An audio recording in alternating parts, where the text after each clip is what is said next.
Hey everyone, I know I'm not in my usual setting today, and I'm also a little bit burnt from the Wisconsin sun, but I wanted to bring you guys this really fun video showing some really new ways to use your dies and get a little bit more use out of them and make your cards really stand out.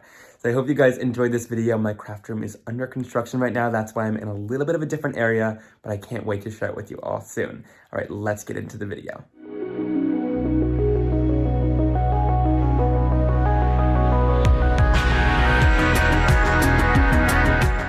Alright, so I'm starting off with this abstract seascape slimline cover die. I really love all the different details in this one, and I thought it would be really fun to do an easy technique for die cutting that's super easy to color these all in. So I'm going to grab this die and cut it out of a piece of my Simon Hurley Creates Dark White cardstock, which is a nice heavyweight white cardstock. And I don't really keep a ton of colored cardstock in my craft room because I find that white does the job along with all the inks that I have. So I'm going to take a little bit of Lunar paste for the first couple pieces. I wanted to make them kind of stand out and shine, and using Lunar paste has been my new favorite way to do that. Because like I said, I don't keep many metallic cardstocks, and I didn't want to have to run it through my die cutting machine several times. So having the white cardstock and then being able to pounce on the Lunar paste to get that shine is a really easy way to do it. So I go in with my mini ink blending tool, and I'm starting off with a little bit of slippery and wet on the sun, and I just pounce it right onto the surface and kind of do a little bit of a blending motion to smooth it down and create that nice shine. And then of course it dries really quickly when you apply it super thin like this, so I'm able to easily add different layers of it if I want it to be more shiny, and also go in and do some shading. Here I went in with a little bit of traffic cone, which is my orange, and added a little bit of that onto the corner to add just a little bit of variation, which you wouldn't be able to do with just a piece of metallic cardstock. Then for some of the other pieces on the waves, I wanted to also make these stand out. So I went in with a little bit of Clear Skies Lunar paste and put that over top. Now you could always blend a little bit of color underneath too if you wanted to, but I found that just applying a layer of this Clear Skies Lunar paste was enough for me, and I just did this with my finger, but of course if you wanted to, you could go in with the sponge ink blending tool and do the exact same thing. I just recommend wiping off the sponges after you're done with the project so that they don't kind of dry all crusty. Now for the rest of this, I'm going to go in with my Simon Hurley Create inks and do a little bit of blending. I just did the kind of Lunar paste in a couple of the different ones because I wanted them to stand out, but the rest I just want to be easily colored. And instead of running it through with several different colors of cardstock like you might usually do and kind of wasting a bunch of pieces, I'm just taking all these white pieces of cardstock and using my mini ink blending tools to color them in with a little bit of my Simon Hurley Create inks. So for the sky, I did a little bit of Breakup Blue. For a couple of pieces, I did a little bit of Midnight Snack, and then I added in some Tropical Tango for a little bit of variation and a little bit more green tone. And then when I was done with it, I just kind of pieced them back into exactly where they were supposed to be, so I remembered. And I'm also using the mini ink domed tools for these, whereas I used the flat tools for the shimmer and shine on the Lunar paste, because I find that the domed tools are better for not getting these marks on here, but I like the flat tools better for the other mediums. Now I'm going to add back in the kind of outline that we die cut, and then I'm going to take all these colored pieces that we've lined up and place them right back in with a little bit of adhesive, and that outline is going to help us to line everything back up perfectly and put it in place really nice and easily. For the white outline, I actually only ended up using a little bit of temporary adhesive for that because I wanted to pull it out at the end, and you'll see that in just a second here. But this is a really fun inlay technique, and again, only used that one piece of white cardstock for all of these different colored sections, which made it really super fun and easy, and I didn't have any wasted scraps in the end, which I really enjoy, and I didn't need to go out and spend a ton of money on a bunch of different colored cardstocks either. Now, like I said, at the end here, I just peeled back that outline that we applied down with a little bit of repositionable adhesive, and this makes it look like I lined up everything super effortlessly and was able to do it without any outline like that. And then I took a little bit of an adhesive eraser if I had any excess adhesive and just erased that off of the surface. Now for the die cut here, I used a Hello die from Altenew. I really love this one, and to make it shine and stand out, I just added a little bit of Lunar paste in Slippery and Wet, which is that beautiful gold color, right on top to make it kind of match that sun and really stick with the same theme as my project. So then I'm going to add that down right onto my card, kind of near the waves, and that finishes everything off super nicely. I love how we were able to color everything in, and then also use a little bit of Lunar paste to make some of the sections stand out a little bit more and make them pop out and shine on my card. Now for the next card, I wanted to use the Peeking Leaves cover die here. I love this die and how it ended up turning out, and I wanted to use it in a little bit of a different way. So I ended up using some of my Simon Hurley Create stamping foam, and for this, I love to use and tape it to my Simon Hurley Create acrylic block. This just gives it a little bit more stability and allows me to apply an even pressure all the way across the stamping foam.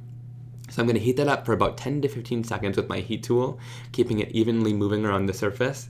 And then once that's still hot, I'm going to bring it right down directly onto my die. And this is going to create a kind of fun stamp out of my die, so I can use it as a stamp instead of as a die like it was originally intended, which I think is so awesome and allows you to get a lot more use out of all of your dies in your collection. And it also gives a little bit of a different effect than pressing in a stamp to the stamping foam. So then I'm going to use some of my Simon Hurley Create ink pads in some yellows and going down to some greens and kind of do a little bit of an ombre look onto there. And all I do when I'm applying this ink down is I swipe it onto the surface. I find it gets a little bit more of an even coverage than tapping it on the stamping foam. Now if I want some of those lines to kind of disappear and fade into each other more, I just go in with the blending tools and kind of smooth those out a little bit, and then I'm able to stamp this down onto my stark white cardstock and get a really nice impression. And I love how that looks. It's a totally different look than you would get if you just die cut that die out.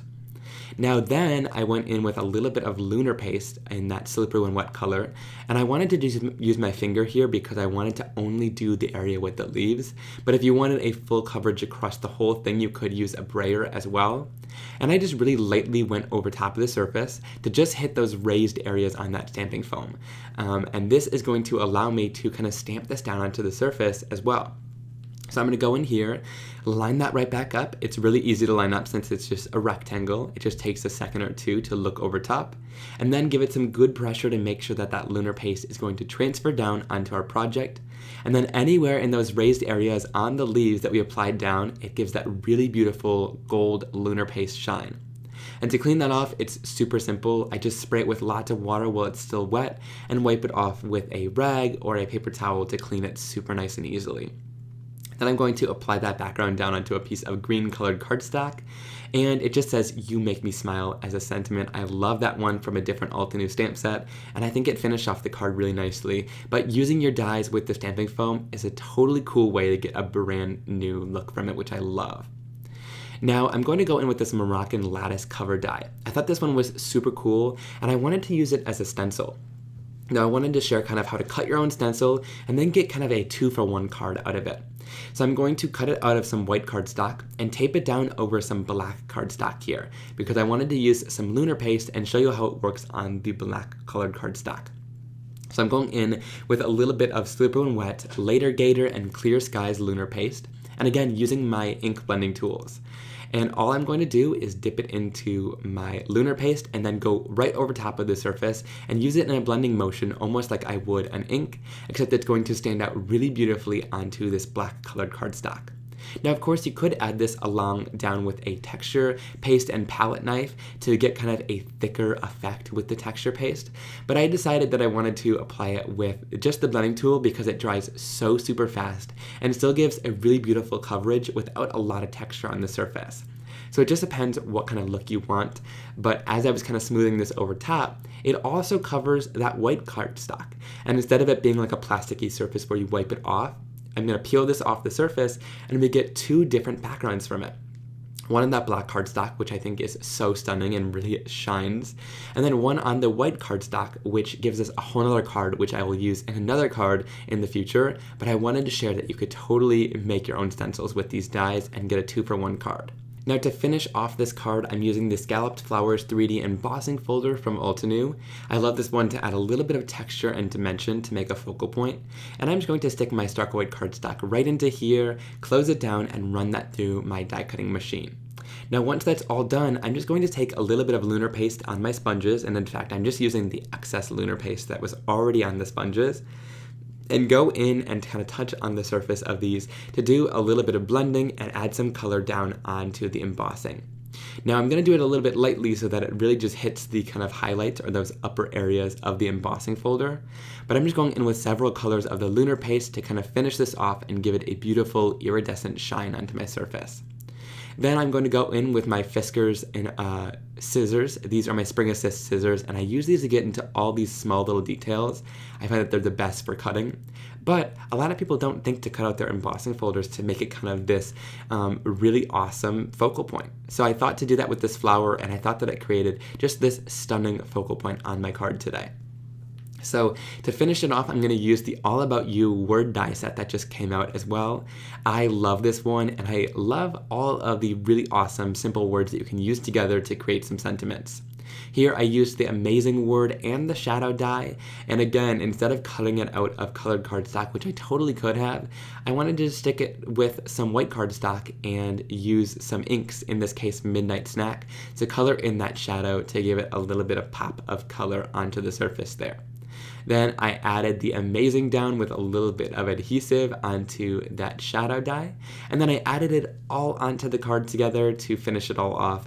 I just love how that came together really beautifully, and using that die as a stencil really brought a whole new life to it and created that really beautiful, stunning and shimmery background. I hope you guys really enjoyed this. If you did, please give it a big thumbs up. Leave me which card was your favorite in a comment down below. And also click that subscribe button so you never miss another card making and crafting video like this one from me. Alright guys, I'll see you all in another video very, very soon. Have a wonderful day, and thanks so much for spending the time with me. Bye! That ending was bad, but it's hard to do without my camera.